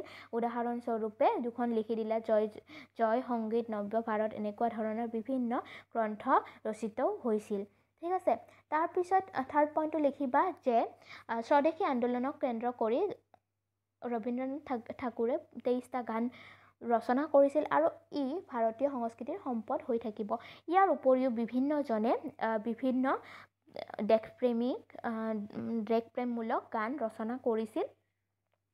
তাৰপিছত আৰু স্বদেশী আন্দোলনৰ সময়ত ৰবীন্দ্ৰনাথে ৰচনা কৰা প্ৰবন্ধ ভাই ভাই এক ঠাই, এইটো এটা বিখ্যাত উল্লেখনীয় প্ৰবন্ধ। ঠিক আছে, এনেকৈ তোমালোকে লিখিব পাৰিবা ডাইৰেক্ট কিতাপৰ পৰা। ঠিক আছে, মই যিখিনি পইণ্ট দেখাই দি আছোঁ সেইখিনি লিখিলেও হ'ব, বাকীখিনি নিলিখিলেও কথা নাই, মই আৰু তলত চিন দি দিছোঁৱেই। ঠিক আছে, তোমালোকৰ যদি দিগদাৰ হয় তেনেহ'লে চিনবিলাক যেনেকৈ দিয়া আছে তেনেকৈ লিখিব পাৰিবা। অৱনীন্দ্ৰনাথ ঠাকুৰৰ প্ৰচেষ্টাত বংগীয় কলা সংসদ নামৰ জাতীয় অনুষ্ঠানটি স্বদেশী আন্দোলনৰ সময়ত গঢ় লৈ উঠিছিল আৰু এই অনুষ্ঠানটোৱে পাশ্চাত্য প্ৰভাৱমুক্ত নিভাঁজ ভাৰতীয় চিত্ৰকলাৰ চৰ্চাৰে এটি উন্নত সাংস্কৃতিক ভেটি গঢ়ি তোলাত মনোযোগ দিছিল। ঠিক আছে, এইটোও মনত ৰাখিবা যে বংগীয় কলা সংসদ কোনে গঠন কৰিছিল, এইটো আহিব পাৰে। বংগীয় কলা সংসদ কোনে গঠন কৰিছিল? অৱনীন্দ্ৰ ঠাকুৰৰ প্ৰচেষ্টাত গঠিত হৈছিল আৰু তেওঁলোকে কি কৰিছিল, এই অনুষ্ঠানটোৱে পাশ্চাত্য প্ৰভাৱমুক্ত আছিল, মানে আমাৰ একেবাৰে জাতীয় বা ভাৰতীয় চিত্ৰকলাৰ চিন্তা চৰ্চাৰে ইয়াত মানে বিভিন্ন সাংস্কৃতিক মানে কাম কৰা হৈছিল বা চিত্ৰকলাৰ চৰ্চা কৰা হৈছিল। ঠিক আছে, এইটো আছিল এইখিনি আমি আলোচনা কৰিলোঁ কি সাহিত্যৰ ক্ষেত্ৰত কেনেকুৱা অৱদান আছিল, মানে স্বদেশী আন্দোলনৰ ক্ষেত্ৰত কেনেকুৱা পৰিৱৰ্তন আহিছিল সাহিত্যৰ ক্ষেত্ৰত। ঠিক আছে, তোমালোকে যেনেকৈ আছে কিতাপত তেনেকৈ লিখিলেই হ'ব। এতিয়া আহোঁ কুৱেশ্যন, স্বদেশী আন্দোলনত মহিলাৰ ভূমিকাৰ বিষয়ে। তোমালোকৰ এইটো কুৱেশ্যন আহিব পাৰে, 2018ত আহিছিল। চ' তোমালোকে এইবিলাক ভালকৈ চাবা। ইয়াতেও মই একদম পইণ্ট ৱাইজ দেখুৱাই দিছোঁ। চোৱা, 1 নম্বৰ পইণ্ট লিখা আছে, সকলো ধৰণৰ সামাজিক বাধা অতিক্ৰম কৰি বংগদেশৰ নাৰীসকলেও পুৰুষ সমাজৰ সমানে কি কৰিছিল, স্বদেশী আন্দোলনত অংশগ্ৰহণ কৰিছিল। বংগ বিভাজন বিৰোধী আন্দোলনত নাৰীসকলৰ অংশগ্ৰহণে ভাৰতীয় স্বাধীনতা আন্দোলনক সুসংগঠিত পৰ্যায়লৈ আগুৱাই নিছিল। ঠিক আছে, এইটো প্ৰথম পইণ্ট হ'ল। তাৰপিছত ছেকেণ্ড পইণ্টটো তোমালোকে লিখিবা, স্বদেশী আন্দোলনৰ অগ্ৰণী নাৰীসকলৰ ভিতৰত এগৰাকী আছিল সৰলা দেৱী চৌধুৰাণী। তোমালোকে নামটো মনত ৰাখিবা, সৰলা দেৱী চৌধুৰাণী মানে একদম আগশাৰীৰ মানে নাৰীসকলৰ ভিতৰত নাৰী আন্দোলনকাৰীৰ ভিতৰত মানে উল্লেখযোগ্য নাম। বিপ্লৱী, তাৰপিছত তেওঁ কি কৰিছিল, তেওঁ বিভিন্ন উৎসৱ অনুষ্ঠান পাতিছিল আৰু বংগদেশৰ বিভিন্ন ঠাইত আয়োজন কৰিছিল আৰু তাতে যুৱক যুৱতীসকলক লাঠি খেল কুস্তিৰ প্ৰশিক্ষণ দিয়াইছিল। এইটো 2 নম্বৰ পইণ্টতে হ'ব। আমি প্ৰথমে লিখিম যে উল্লেখযোগ্য আন্দোলনকাৰী হৈছে সৰলা দেৱী চৌধুৰাণী আৰু তেওঁ বিভিন্ন অনুষ্ঠান পাতি যুৱক যুৱতীসকলক কি কৰিছিল প্ৰশিক্ষণ দিছিল লাঠি খেল আৰু কুস্তিৰ। এইটো হ'ব আমাৰ ছেকেণ্ড পইণ্ট। তাৰপিছত থাৰ্ড পইণ্টত তোমালোকে লিখিবা যে ভাৰতী নামৰ পত্ৰিকা এখন ওলাইছিল, সম্পাদনা কৰিছিল যুৱশক্তি আৰু যুৱশক্তিক জাতীয় আন্দোলনত জঁপিয়াই পৰিবলৈ তেওঁলোকে কি কৰিছিল আহ্বান জনাইছিল বা প্ৰস্তুত কৰি তুলিছিল। ঠিক আছে। তাৰপিছত 4 নম্বৰ পইণ্টটো তোমালোকে লিখিবা যে নাৰী যুৱক যুৱতীসকলৰ এই জাগৰণৰ ক্ষেত্ৰত বা জাগৰণ সৃষ্টিৰ ক্ষেত্ৰত আন এগৰাকী মহিয়সী নাৰী আছিল ভগিনী নিবেদিতা। তেওঁ বিভিন্ন কাম কৰিছিল এই আন্দোলনৰ ক্ষেত্ৰত। ভগিনী নিবেদিতাৰ জন্ম হৈছিল আয়াৰলেণ্ডত। ঠিক আছে। আৰু তেওঁৰ আচল নাম আছিল মাৰ্গাৰেট এলিজাবেথ নবল। তোমালোকে এইটো মনত ৰাখিবা বা কুৱেশ্যন হিচাপেও লিখি ল'ব পাৰা যে ভগিনী নিবেদিতাৰ আচল নাম কি আছিল মাৰ্গাৰেট এলিজাবেথ নবল। কিন্তু ইয়াতে তোমালোকে ইমান দীঘলকৈ নকৰিলেও কথা নাই, উল্লেখ নকৰিলেও কথা নাই, তোমালোকে ভগিনী নিবেদিতা লিখিলে হ'ব। আৰু লিখিলে হ'ল যে ভগিনী নিবেদিতাই কলিকতাত থকাৰ সময়ত তেওঁ young men's Hindu union, Vivekananda society, Dawn society আৰু অনুশীলন সমিতিৰ সৈতে প্ৰত্যক্ষভাৱে জড়িত হৈ নাৰী আৰু যুৱক যুৱতীসকলক দেশীয় শিল্পৰ যোগেদি স্বনিৰ্ভৰশীল হ'বলৈ আহ্বান জনাইছিল। ঠিক আছে। তাৰপিছত তোমালোকৰ আহিব 5 নম্বৰ পইণ্ট। 5 নম্বৰ পইণ্টত তোমালোকে লিখিবা যে বংগদেশৰ নাৰীৰ সাহসিকতাই ব্ৰিটিছসকলক স্তম্ভিত কৰি তুলিছিল। ব্ৰিটিছসকলো স্তম্ভিত হৈ গৈছিল যে নাৰীসকলে কেনেধৰণে ইয়াত আন্দোলনত ভাগ লৈছে। ঠিক আছে। আৰু এখন ডেইলি টেলিগ্ৰাফত প্ৰকাশ পাইছিল যে বঙালী নাৰী ইংৰাজৰ কাৰণে সকলোতকৈ দুৰ্দম আৰু বিপদজনক, এনেকৈ প্ৰকাশ পাইছিল এখন ডেইলি টেলিগ্ৰাফত। চ' তোমালোকে সেইটো লিখি দিব পাৰিবা। ঠিক আছে। এইটো লাইন লিখি পেলাই তোমালোকে লিখিব পাৰিবা যে এখন ডেইলি টেলিগ্ৰাফত প্ৰকাশ পাইছিল বংগৰ নাৰীৰ সাহসিকতাৰ সম্পৰ্কে। তাত তেওঁলোকে লিখিছিল যে বঙালী নাৰী ইংৰাজৰ কাৰণে সকলোতকৈ দুৰ্দম আৰু বিপদজনক। এইখিনি হ'ল আমি আলোচনা কৰিলোঁ মহিলাসকলৰ ভূমিকাৰ বিষয়ে। আমাক যদি সোধে যে স্বদেশী আন্দোলনত মহিলাসকলৰ ভূমিকা কেনেকুৱা আছিল, তেনেহ'লে আমি লিখিব লাগিব এইখিনি কথা। ঠিক আছে। কিতাপত যিখিনি আছে সেইখিনি লিখিলেই হ'ব। তাৰপিছত আমি ইয়াৰ নেক্সট আলোচনা কৰিম স্বদেশী শিল্প উদ্যোগৰ বিষয়ে বা শিল্প উদ্যোগৰ ক্ষেত্ৰত কেনেকুৱা চেঞ্জ আহিল বা পৰিৱৰ্তন আহিল স্বদেশী আন্দোলনৰ ক্ষেত্ৰত। ঠিক আছে। স্বদেশী শিল্প উদ্যোগৰ ক্ষেত্ৰতো শিক্ষা সাহিত্য আদিৰ দৰে বিভিন্ন অৰিহণা যোগাইছিল এই স্বদেশী আন্দোলনে। তোমালোকক ইয়াত পইণ্ট ৱাইজ মই ইয়াতেও দি দিছোঁ। চ' 1 নম্বৰ পইণ্টত আমি লিখিব লাগিব যদিহে তোমালোকৰ প্ৰশ্ন আহে যে স্বদেশী আন্দোলনত শিল্প উদ্যোগৰ ক্ষেত্ৰত কেনেকুৱা পৰিৱৰ্তনে দেখা দিছিল বা কেনেকুৱা শিল্প উদ্যোগৰ ক্ষেত্ৰত স্বদেশী আন্দোলনে কেনেকুৱা বৰঙণি যোগাইছিল, তেতিয়া তোমালোকৰ উত্তৰটো হ'ব স্বদেশী আন্দোলনৰ পটভূমিত আত্মশক্তি বিকাশৰ মানসিকতাই বংগদেশত জাতীয় শিল্প কাৰখানা গঢ়ি তোলাত অনুকূল পৰিৱেশৰ সৃষ্টি কৰিছিল। বা তোমালোকে ডাইৰেক্ট লিখিব পাৰিবা যে স্বদেশী আন্দোলনৰ পটভূমিত শিল্প কাৰখানা গঢ়ি তোলাৰ বাবে এটা অনুকূল পৰিৱেশৰ সৃষ্টি হৈছিল। স্বদেশী পণ্যৰ চাহিদা বৃদ্ধি হোৱাৰ পৰিপ্ৰেক্ষিততে বিভিন্ন কুটীৰ শিল্প আৰু কেইবাটাও ডাঙৰ শিল্প প্ৰতিষ্ঠান গঢ়ি উঠিছিল। যেতিয়া বিদেশী বস্তুবিলাক বৰ্জন কৰিব ধৰিলে তেতিয়া স্বদেশী পণ্যৰ চাহিদাটো বৃদ্ধি পালে আৰু সেই পৰিপ্ৰেক্ষিততে বিভিন্ন কুটীৰ শিল্প আৰু আন কেইবাটাও ডাঙৰ শিল্প প্ৰতিষ্ঠান গঢ়ি উঠিছিল। তাৰপিছত তোমালোকে 2 নম্বৰ পইণ্টটো ইয়াতে আছে, 2 নম্বৰ পইণ্টটো লিখিবা ইয়াৰ লগতে গঢ়ি উঠিছিল জাতীয় বেংক আৰু স্বদেশী বীমা কোম্পানী। অকল উদ্যোগ বুলিয়ে নহয়, শিল্প প্ৰতিষ্ঠান বুলিয়ে নহয়, তাৰ উপৰিও বেংক স্বদেশী বীমা কোম্পানী আদিও গঢ়ি উঠিছিল। ৰবীন্দ্ৰনাথ ঠাকুৰে প্ৰতিষ্ঠা কৰা স্বদেশী ভাণ্ডাৰ স্বদেশী আন্দোলনৰ ফলস্বৰূপে এটা জাকত জিলিকা বস্ত্ৰ প্ৰতিষ্ঠানত পৰিণত হৈছিল। আৰু ৰবীন্দ্ৰনাথ ঠাকুৰে সেই সময়তে বস্ত্ৰ উদ্যোগ এটা স্থাপন কৰিছিল, বস্ত্ৰ প্ৰতিষ্ঠান এটা, যাৰ নাম আছিল স্বদেশী ভাণ্ডাৰ। আৰু ই স্বদেশী আন্দোলনৰ এটা জাকত জিলিকা ফল বুলি ক'ব পাৰি বা পৰিণতি বুলি ক'ব পাৰি। তাৰপিছত 3 নম্বৰ পইণ্টত তোমালোকে লিখিবা যোগেশ চন্দ্ৰ চৌধুৰী আৰু কৃষ্ণ বিহাৰী সেনৰ প্ৰচেষ্টাত কলিকতাৰ বৌ বজাৰত ইণ্ডিয়ান ষ্ট'ৰ্ছ নামৰ প্ৰতিষ্ঠানটো গঢ়ি উঠিছিল। তোমালোকৰ যদি মানুহবিলাকৰ নামবিলাক মনত নাথাকে তেনেহ'লে তোমালোকে লিখিব পাৰিবা যে কলিকতাৰ বৌ বজাৰত ইণ্ডিয়ান ষ্ট'ৰ্ছ প্ৰতিষ্ঠানটো গঢ়ি উঠিছিল। তাৰ উপৰিও বিভিন্ন ধৰণৰ নতুন নতুন বজাৰ বা ষ্ট'ৰ্ছ আদি প্ৰতিষ্ঠান নতুনকৈ সৃষ্টি হৈছিল। লক্ষ্মী ভাণ্ডাৰ প্ৰতিষ্ঠা হৈছিল। তাৰপিছত এই প্ৰতিষ্ঠানসমূহত স্বদেশী সামগ্ৰীবিলাক বিক্ৰীৰ ব্যৱস্থা কৰা হৈছিল। ইয়াত অকল স্বদেশী বস্তুহে উপলব্ধ আছিল। মানুহে যিহেতু বিদেশী বস্তু বৰ্জন কৰি স্বদেশী বস্তুবিলাক আঁকোৱালি লৈছিল, সেয়েহে স্বদেশী বস্তুৰ যাতে বিক্ৰী বেছি হয় বা উপলব্ধ হয় মানুহৰ কাৰণে, সেইকাৰণে নতুন নতুন বিভিন্ন প্ৰতিষ্ঠানৰ সৃষ্টি হৈছিল। তাৰপিছত তোমালোকে 4 নম্বৰ পইণ্টত লিখিবা, বংগবাসীৰ মনত আত্মশক্তি আৰু আত্মনিৰ্ভৰশীলতাৰ বাতাবৰণ গঢ়ি তোলাৰ অৰ্থে জগদীশ চন্দ্ৰ বসু, প্ৰফুল্ল চন্দ্ৰ ৰায়, নীলৰতন চৰকাৰ আদি ব্যক্তিয়ে বংগদেশত বৃহৎ উদ্যোগ গঢ়ি তোলাৰ চিন্তা কৰিছিল।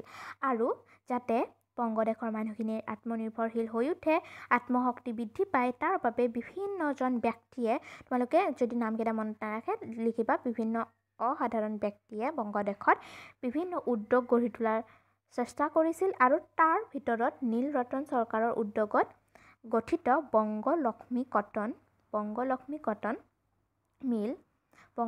কটন মিল কি আছিল, এক উল্লেখযোগ্য আছিল। তাৰ উপৰিও আচাৰ্য প্ৰফুল্ল ৰায়ে বেংগল কেমিকেলছ নামৰ উদ্যোগ প্ৰতিষ্ঠানটো মুকলি কৰিছিল। তোমালোকৰ যিহেতু সৰু কুৱেশ্যনৰ বাবে এইবিলাক পঢ়িব লাগিব যে কোনে বংগলক্ষ্মী কটন মিলটো স্থাপন কৰিছিল, নীলৰতন চৰকাৰে। তাৰ উপৰিও তোমালোকে মনত ৰাখিব লাগিব যে বেংগল কেমিকেলছটো আচাৰ্য প্ৰফুল্ল ৰায়ে কি কৰিছিল, মুকলি কৰিছিল। চ' এইবিলাক তোমালোকৰ নাম মনত ৰৈ যাব সৰু কুৱেশ্যনবিলাক পঢ়োঁতে, সেইকাৰণে এইবিলাক বস্তু তোমালোকে দীঘলীয়া এনচাৰ লিখোঁতেও তাত সোমাই দিব পাৰিবা। জামছেদজী টাটাই বিখ্যাত লৌহ শিল্প কাৰখানা গঢ়ি তুলিছিল। আৰু এইটো একেবাৰে উল্লেখ কৰিবলগীয়া কথা, কাৰণ জামছেদজী টাটাই যিটো বিখ্যাত লৌহ শিল্প কাৰখানা তেতিয়া প্ৰতিষ্ঠানটো গঢ়িও তুলিছিল, সেইটো এতিয়াও বিশ্ববিখ্যাত, হয়নে নহয়? তো সেইটো আমি কি কৰিব লাগিব, উল্লেখ কৰিব লাগিব। বৰ্জনৰ ফলত বিদেশী আমদানিকৃত পণ্যৰ পৰিমাণ ভাৰতবৰ্ষত উল্লেখনীয়ভাৱে হ্ৰাস পাইছিল।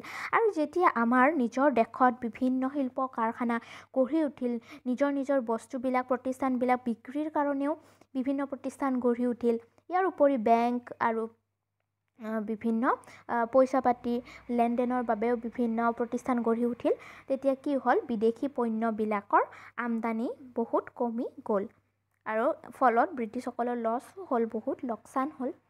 তাৰপিছত 5 নম্বৰ পইণ্টত তোমালোকে লিখিবা, বংগদেশৰ ৰাজনৈতিক আন্দোলনক কেন্দ্ৰ কৰি ভাৰতবৰ্ষৰ বিভিন্ন প্ৰদেশত আধুনিক শিল্প উদ্যোগৰ বুনিয়াদ গঢ়ি উঠিল। আৰু এই আন্দোলনক ভিত্তি কৰিয়ে বিভিন্ন ঠাইত, ভাৰতবৰ্ষ বংগদেশত বুলি নহয়, বিভিন্ন ঠাইত কি হ'ল, শিল্প উদ্যোগৰ বুনিয়াদ গঢ়ি উঠিল আৰু বিভিন্ন শিল্প উদ্যোগ স্থাপন হ'ল।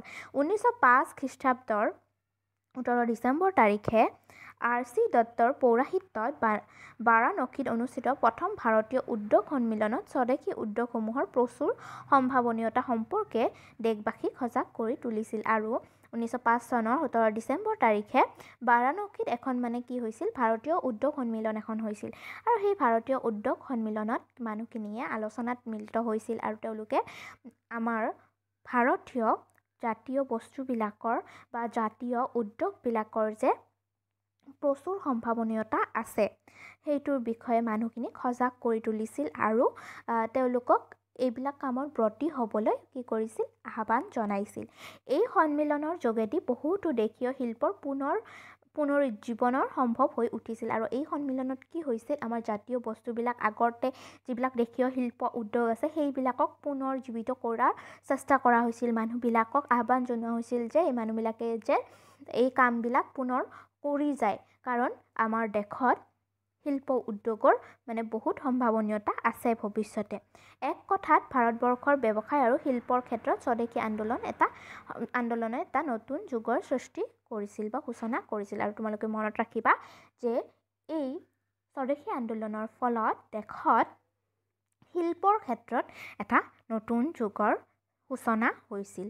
তো এইখিনি লিখিলেই হ'ব। তোমালোকক যদি শিল্প উদ্যোগৰ ক্ষেত্ৰত কেনেকুৱা পৰিৱৰ্তন আহিল, কেনেকুৱা বৰঙণি জগাইছিল স্বদেশী আন্দোলনে সোধা যায়, তেনেহ'লে ইয়াতে যিবিলাক পইণ্ট আছে মই 5টা পইণ্ট বনাই দিছোঁ। পইণ্ট হিচাপে তোমালোকে এনচাৰটো লিখি উলিয়াবা আৰু এইখিনি লিখিলেই হ'ব। ঠিক আছে, এতিয়া আহিছোঁ আমি মুছলিম লীগৰ প্ৰতিষ্ঠাৰ বিষয়ে। তোমালোকৰ প্ৰশ্ন হ'ব পাৰে যে মুছলিম লীগৰ প্ৰতিষ্ঠা কেনেকৈ হৈছিল বা মুছলিম লীগ কেনেকৈ আৰম্ভ হ'ল তাৰ বিষয়ে লিখা বা মুছলিম লীগৰ বিষয়ে চমুকৈ লিখা।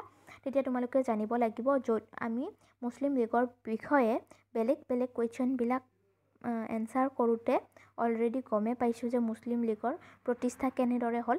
চ' সেইখিনি কথাই আমি ইয়াতে লিখিব লাগিব যদি আমাক মুছলিম লীগৰ বিষয়ে সোধা হয়। ইয়াতে প্ৰথম পইণ্টটোত চাবা, লৰ্ড কাৰ্জনে বংগ বিভাজনৰ সপক্ষে জনমত গঢ়ি তোলাৰ উদ্দেশ্যে কি কৰিছিল? ফেব্ৰুৱাৰী মাহত পূৰ্ববংগ ভ্ৰমণ কৰিবলৈ গৈছিল। আমিতো এইটো গম পাইছিলোঁ যে কাৰ্জনে, ইয়াৰ আগৰ এটা উত্তৰতো আমি এইখিনি উল্লেখ কৰিছোঁ যে কাৰ্জনে কি কৰিছিল? পূৰ্ববংগ আমাৰ ভ্ৰমণ কৰিবলৈ গৈছিল। যাই পেলাই কি কৰিছিল? ঢাকা, ময়মনসিং, চট্টগ্ৰাম আদি ঠাইত বংগ ভংগৰ সপক্ষে প্ৰচাৰ কৰিছিল আৰু কৈছিল যে বংগ ভংগ হ'লে মুছলমান মানুহখিনিৰ লাভ হ'ব আৰু কি কৰিছিল যে মুছলমান মানুহখিনিক হিন্দু লোকৰ বিৰুদ্ধে মাৰ বান্ধি থিয় হ'বলৈ আহ্বান জনাইছিল।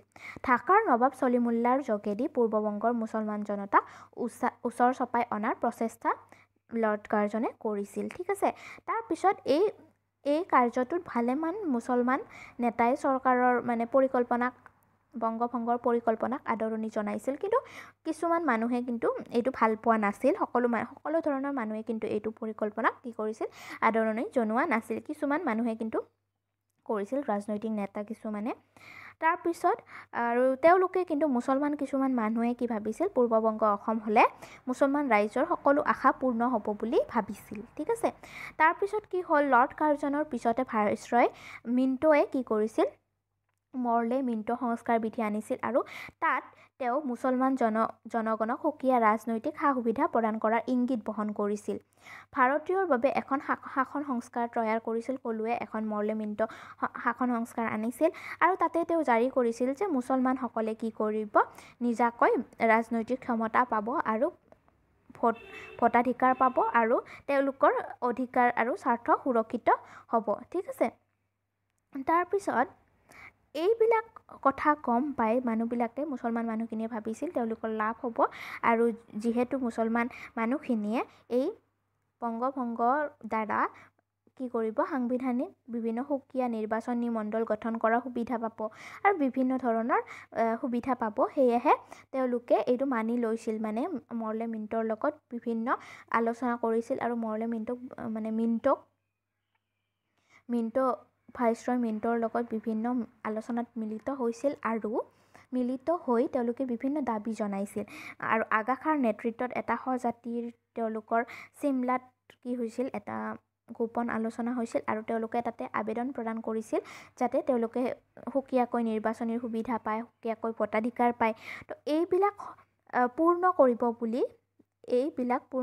বুলি মিণ্ট'য়ে কি কৰিছিল? আশ্বাস দিছিল মানুহখিনিক আৰু সেই আশ্বাস দিয়াৰ ফলতে মুছলমান মানুহখিনিয়ে পূৰ্ববংগক ভংগ কৰা বা বংগ বিভাজনৰ পৰিকল্পনাত কি কৰিছিল? সহযোগ কৰিছিল বা এগ্ৰী কৰিছিল। ঠিক আছে, তাৰপিছত থাৰ্ড পইণ্টটো তোমালোকে লিখিব পাৰা, 1906 খ্ৰীষ্টাব্দৰ 30 ডিচেম্বৰ তাৰিখে ঢাকাৰ নবাব চলিমুল্লাৰ আহ্বান ক্ৰমে বংগদেশৰ বিভিন্ন লোক ঢাকাৰ ৰাজদৰবাৰত আয়োজিত সভাত অংশগ্ৰহণ কৰিছিল। যেতিয়া বিভিন্ন আবেদন কৰা হ'ল, বিভিন্ন গোপন আলোচনা হ'ল, তাৰপিছত যেতিয়া মুছলমান মানুহখিনিক ওচৰ চপাই অনাৰ বিভিন্ন কাৰ্য সম্পাদন হ'ল, তাৰপিছত কি হ'ল?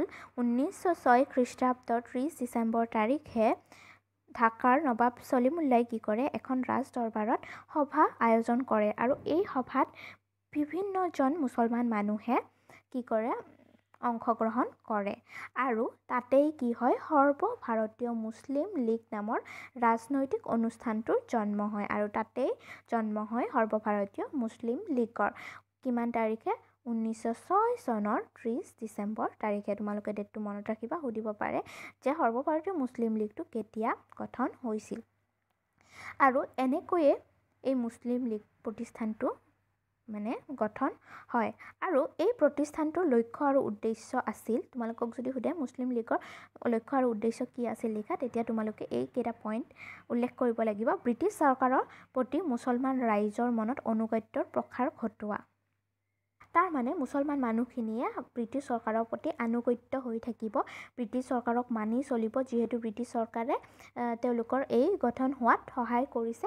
তাৰপিছত ব্ৰিটিছ চৰকাৰক মুছলমান ৰাইজৰ ৰাজনৈতিক অধিকাৰ আৰু স্বাৰ্থৰ প্ৰতি সদা সচেতন কৰি ৰখা। আৰু এই মুছলিম লীগে কি কৰিব, মুছলমান মানুহখিনিৰ যাতে স্বাৰ্থখিনি সুৰক্ষিত হৈ থাকে তাৰ বাবে সদায় ব্ৰিটিছ চৰকাৰক কি কৰিব, সচেতন কৰি ৰাখিব যে যাতে মুছলিম মানুহখিনিয়ে পিছ পৰি নাযায় বা বিভেদৰ সৃষ্টি নহয়, মুছলমান মানুহখিনিয়ে গোটেই মানে সকলো সুবিধা যাতে লাভ কৰে তাৰ বাবে সদায় সচেতন কৰি ৰাখিব। তাৰ উপৰি মুছলমান ৰাইজৰ মনৰ পৰা ভয়, সন্ত্ৰাস, বিদ্বেষ ভাৱৰ অন্ত পেলাই সকলোৰে মাজত একতা গঢ়ি তোলা। আৰু যাতে গোটেই মুছলমান মানুহখিনিৰ মাজত মানে ভয়, সন্ত্ৰাস এইবিলাক সকলো ভাৱ আঁতৰাই যাতে বন্ধুত্বপূৰ্ণ একতা এটা গঢ়ি তুলিব পাৰে তাৰ বাবে তেওঁলোকে চেষ্টা কৰিছিল। ঠিক আছে, তাৰপিছত আমি এতিয়া আহোঁ স্বদেশী আন্দোলনৰ অৱদানৰ বিষয়ে। স্বদেশী আন্দোলনে কেনেকুৱা কি অৱদান আগবঢ়াই গৈছে।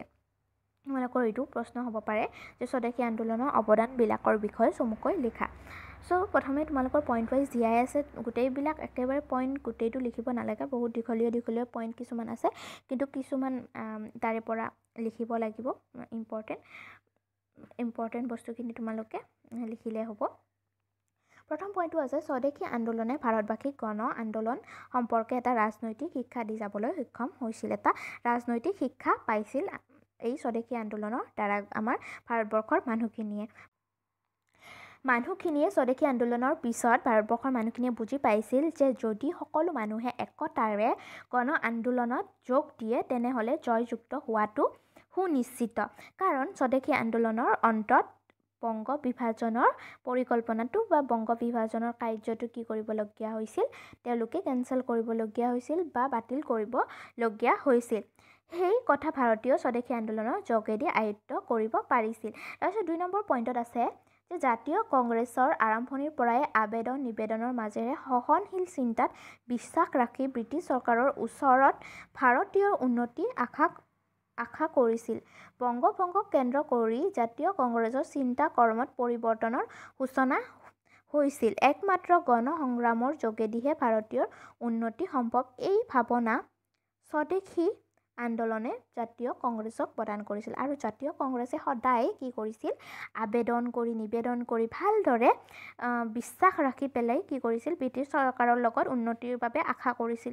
কিন্তু এই যেতিয়া আন্দোলন হ'ল তেতিয়া তেওঁলোকে বুজি পালে যে গণ সংগ্ৰামৰ যোগেদিহে ভাৰতীয়ৰ উন্নতি সম্ভৱ, যে যদিহে ব্ৰিটিছে ভালকৈ আবেদন নিবেদনৰ দ্বাৰা কথাবিলাক নামানে তেনেহ'লে অকল গণ সংগ্ৰামৰ যোগেদিহে আমি কি কৰিব পাৰিম, ভাৰতীয়ৰ উন্নতিৰ কথা চিন্তা কৰিব পাৰিম বা ভাৰতীয়ৰ উন্নতি সম্ভৱ হ'ব যদিহে কংগ্ৰেছে আবেদন নিবেদনত সীমিত নাথাকি গণ সংগ্ৰামৰ সূচনা কৰে। ঠিক আছে, এইখিনি কথা বুজি পাইছিল ভাৰতীয় কংগ্ৰেছ দলে। তাৰপিছত আছে লৰ্ড কাৰ্জনে ভাইচৰয়ৰ আসনত বহিয়েই ঘোষণা কৰিছিল শাসন আৰু শোষণ একেলগে চলাই যোৱা হ'ব। বংগবাসীয়ে সাম্ৰাজ্যবাদী শাসকৰ এই দম্ভক্তিৰ উপযুক্ত উত্তৰ দিছিল বিদেশী পণ্য বৰ্জন, স্বদেশী পণ্য ব্যৱহাৰ, স্বদেশী শিল্প উদ্যোগ আদি গঢ়ি তুলি। প্ৰথমে তাৰমানে কি হৈছিল, ভাইচৰয় লৰ্ড কাৰ্জনে কৈছিল যে শাসনৰ লগতে শোষণো চলি যাব। কিন্তু আমাৰ ভাৰতীয় মানুহখিনিয়ে স্বদেশী আন্দোলনৰ দ্বাৰা স্বদেশী আন্দোলনত কি কৰিছিল, স্বদেশী বস্তু গ্ৰহণ আৰু বিদেশী বস্তু পৰিহাৰ এইবিলাক কাৰ্যসূচীৰ দ্বাৰা প্ৰমাণ কৰিছিল যে ভাইচৰয়ৰ মতে কথা নচলিব।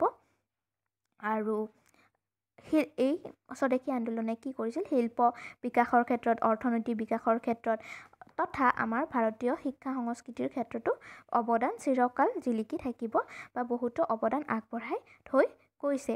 স্বদেশী আন্দোলনৰ মাজেৰে ভাৰতীয়ই ব্ৰিটিছ চৰকাৰৰ ওচৰত স্বৰাজ দাবী কৰাৰ সুযোগ লাভ কৰিছিল আৰু সেই সময়তে স্বৰাজৰ দাবী কৰিছিল। স্বদেশী আন্দোলনৰ পিছতে স্বৰাজৰ দাবী কৰিছিল আৰু এই দাবী কৰাৰ সময়ত সভাপতি আছিল কংগ্ৰেছৰ সভাপতি আছিল দাদাভাই নৌৰোজী। ঠিক আছে, তাৰ আগলৈকে তেওঁলোকে স্বৰাজৰ কথা চিন্তাও কৰা নাছিল। যেতিয়া এই স্বদেশী আন্দোলনৰ সৃষ্টি হ'ল তেতিয়া তেওঁলোকে ভাবিলে যে স্বৰাজ হ'লেহে আমাৰ ভাৰতীয় মানুহখিনিয়ে সকাহ লাভ কৰিব, নহ'লে ইংৰাজে আমাৰ ওপৰত শোষণ কাৰ্য চলাই যাব। তাৰপিছত 5 নম্বৰ পইণ্টত আছে যে স্বদেশী আন্দোলনৰ মাজেৰে ভাৰতীয় নাৰীৰ আন্দোলনৰ প্ৰৱণতা গঢ়ি উঠিছিল আৰু এই স্বদেশী আন্দোলনৰ দ্বাৰা ভাৰতীয় নাৰীসকলো কি হৈছিল, একেবাৰে সক্ৰিয়ভাৱে আন্দোলনত জঁপিয়াই পৰিছিল আৰু তেওঁলোকেও বুজিছিল যে নাৰীসকলেও পুৰুষৰ সমানে এই আন্দোলনত যোগ দিব লাগিব, তেতিয়াহে আমি আন্দোলনত কি কৰিব পাৰিম, সফল হ'ব পাৰিম। ঠিক আছে, 6 নম্বৰ পইণ্টটো আছে স্বদেশী আন্দোলনৰ মাজেৰে ভাৰতবৰ্ষত সশস্ত্ৰ বিপ্লৱৰ সূচনা হৈছিল। আগ্নেয়াস্ত্ৰৰে বিপ্লৱৰ পথ অনুসৰণ কৰি দেশক স্বাধীন কৰাৰ প্ৰৱণতা এচাম আন্দোলনকাৰীৰ মাজত গঢ়ি উঠিছিল আৰু এই স্বদেশী আন্দোলনেই আছিল আৰম্ভণি, যে ভাৰতীয় মানুহখিনিয়ে অনুভৱ কৰিছিল যে আমাৰ দেশত আন্দোলন বা প্ৰতিবাদৰ কি হৈছে প্ৰয়োজনীয়তা আছে আৰু এই বিপ্লৱৰ পথ অনুসৰণ কৰিয়ে আমাৰ ভাৰতে স্বাধীনতা লাভ কৰিব পাৰিব বুলি এচাম মানুহে আন্দোলনকাৰীবিলাকে সক্ৰিয় হৈ উঠিছিল বা বুজি উঠিছিল। ঠিক আছে, আৰু এই বংগভংগ বাতিলৰ সিদ্ধান্তই যেতিয়া বাতিল কৰিবলগীয়া হ'ল মানুহবিলাকৰ স্বদেশী আন্দোলনৰ পিছত, যেতিয়া ব্ৰিটিছে এই বংগভংগ বাতিল কৰিবলগীয়া হ'ল, এই সিদ্ধান্তই ব্ৰিটিছ চৰকাৰৰ পৰাজয় আৰু ব্যৰ্থতা সুস্পষ্ট ৰূপত প্ৰকাশ কৰি গ'ল। স্বদেশী আন্দোলনৰ সাফল্যই ভাৰতবাসীক উৎসাহিত কৰিছিল আৰু এই উৎসাহে পৰৱৰ্তী পৰ্যায়ত মহাত্মা গান্ধীৰ নেতৃত্বত গঢ়ি উঠা জাতীয় সংগ্ৰামত শক্তিশালী আৰু ব্যাপক কৰি তুলিছিল। ভাৰতৰ স্বাধীনতা সংগ্ৰামত বংগভংগ বিৰোধী আন্দোলনৰ সাফল্য এটা উল্লেখযোগ্য ঘটনা হিচাপে চিহ্নিত হৈ ৰ'ব আৰু এই স্বদেশী আন্দোলনৰ সৃষ্টিয়ে বা এই স্বদেশী আন্দোলনে মানুহখিনিক সজাগ কৰি তুলিছিল আৰু এই আন্দোলনৰ পিছতে মানুহখিনিয়ে কি হৈছিল, মহাত্মা গান্ধীৰ নেতৃত্বত গঢ়ি উঠা বাকীবিলাক আন্দোলনৰ বাবে সাজু হৈ উঠিছিল। ঠিক আছে, আৰু ইয়াৰ যিটো আমাৰ জয় হ'ল স্বদেশী আন্দোলন, এই বিজয়ে মানুহখিনিক বা আমাৰ ইতিহাসত এটা সোণালী ঘটনা হিচাপে উল্লেখযোগ্য হৈ থাকিব বা চিহ্নিত হৈ থাকিব আৰু এই স্বদেশী আন্দোলনৰ বিজয়ে মানুহখিনিক শক্তিশালী বা ব্যাপক ৰূপে কি কৰিছিল, জাতীয় সংগ্ৰামৰ বাবে সাজু কৰি তুলিছিল। তেনেহ'লে এই চেপ্টাৰটো আমাৰ ইয়াতে সমাপ্ত হ'ল আৰু ইয়াৰ পিছত আমি ইয়াৰ নেক্সট চেপ্টাৰটো আৰম্ভ কৰিম। যদিহে তোমালোকৰ কিবা আখৰা ৰৈ গৈছে তেনেহ'লে তোমালোকে কমেণ্ট ছেকশ্যনত জনাবা, মই সেইবোৰ ছল্ভ কৰি দিবলৈ চেষ্টা কৰিম আৰু তোমালোকে এই প্ৰশ্ন উত্তৰবোৰ লিখি ল'বা। ঠিক আছে, আজিলৈ এইখিনিতে সামৰিছোঁ আৰু যদিহে ভিডিঅ'টো ভাল লাগিল তোমালোকে লাইক, শ্বেয়াৰ আৰু ছাবস্ক্ৰাইব কৰিবলৈ নাপাহৰিবা।